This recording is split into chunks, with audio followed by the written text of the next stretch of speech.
नमस्कार दोस्तों, स्वागत है आपका आपके अपने चैनल ज्योतिष उपाय में। आज के इस वीडियो में आपको इस वर्ष यानी कि 2024 में पड़ने वाले अंतिम सूर्य ग्रहण से संबंधित जानकारी दी जाएगी।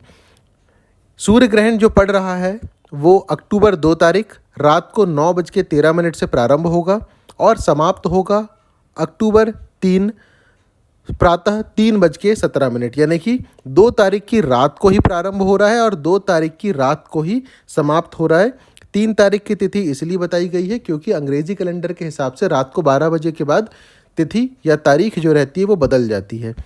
रात को 9:13 2 अक्टूबर प्रारंभ होगा और 3:17, लगभग 6 घंटे और 4 मिनट का ये ग्रहण रहेगा। सबसे बड़ी बात यह है कि ये ग्रहण भारत में मान्य नहीं होगा क्योंकि भारत में ये ग्रहण दिखाई नहीं देगा और ना ही उसकी जो छाया है वो हमारे ऊपर पड़ने वाली है।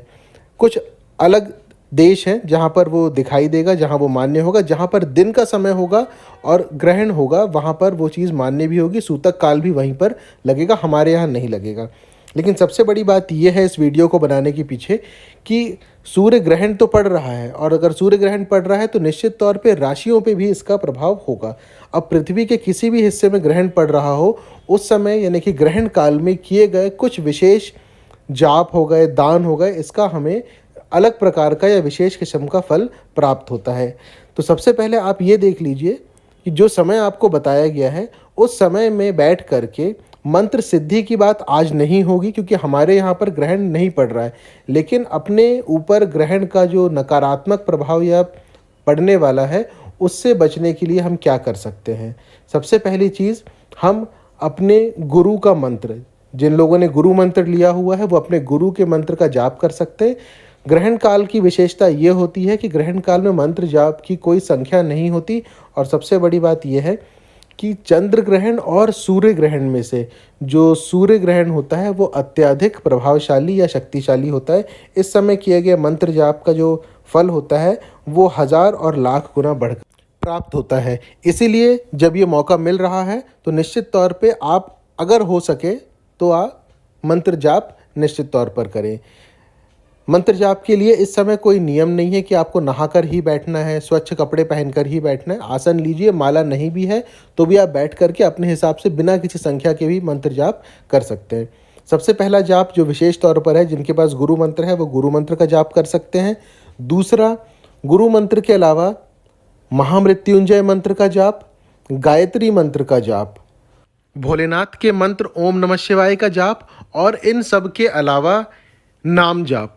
नाम जाप में प्रभु श्री राम के नाम का जाप, श्री राम जय जय राम या फिर जय श्री राम, इन मंत्रों का जाप। नाम जाप जो रहता है वो इस युग में यानी कि कल युग में सबसे श्रेष्ठ माना गया है, तो आप चाहें तो नाम जाप भी कर सकते हैं।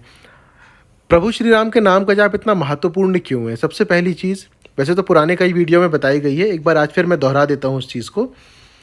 प्रभु श्री राम भोलेनाथ को अपना आराध्य मानते हैं, जिसका उदाहरण रामेश्वरम है।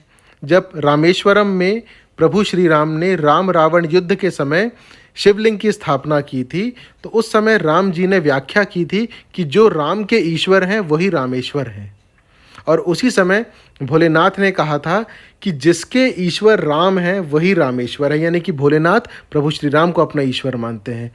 तीसरी चीज़, बजरंग बली, अगर आप बजरंग बली के मंत्र का जाप करेंगे तो हो सकता है वो प्रसन्न हो, लेकिन यदि आप राम जी के नाम का जाप करेंगे तो निश्चित तौर पे वो आपसे प्रसन्न होंगे। तो अगर राम जी के नाम का आप जाप करेंगे तो देखिए आपको 3 तरफ से फ़ायदा मिलेगा। तो इसलिए अगर कुछ नहीं हो पा रहा है तो नाम जाप ही आप करके देख सकते हैं। इसके अलावा बजरंग बली से संबंधित भी एक मंत्र आपको बता देते हैं। बजरंग बली से संबंधित जो मंत्र है जो विशेष तौर पे लाभकारी होता है वो है ओम श्री रामदूताय नमः। अगर आप बजरंग बली को रामदूत कह करके संबोधित करेंगे तो वो अत्यधिक प्रसन्न होंगे। आप चाहें तो इस मंत्र का भी जाप कर सकते हैं। ये कुछ मंत्र थे। इसके अलावा भी अगर आपके पास कोई मंत्र हो, अगर कोई मंत्र आपके गुरु ने आपको दिया हो तो आप अपने गुरु की आज्ञा से भी उस मंत्र का जाप ग्रहण काल में कर सकते हैं। संख्या आपके गुरु ही आपको बता देंगे क्योंकि गुरु के मुख से निकला हुआ हर एक वाक्य, हर एक शब्द ईश्वर वाणी होती है। अगर उन्होंने आपसे कहा है कि किसी भी मंत्र का इतने संख्या में जाप करिए वो सिद्ध हो जाएगा, तो निश्चित तौर पे होगा, क्योंकि उसके पीछे, उस मंत्र जाप के पीछे गुरु की शक्ति भी, गुरु का आशीर्वाद भी काम कर रहा होता है। कोई प्रश्न हो तो आप कमेंट बॉक्स में लिख करके पूछ सकते हैं। जल्द ही दूसरे उपाय, दूसरे वीडियो के साथ या जानकारी के साथ फिर उपस्थित होंगे। जो लोग नए हैं वो चैनल को सब्सक्राइब ज़रूर कर लें और बेल आइकन ज़रूर दबा लें, जिससे कि भविष्य में आने वाले किसी भी उपाय या वीडियो की जानकारी सबसे पहले आप तक पहुंच सके। धन्यवाद।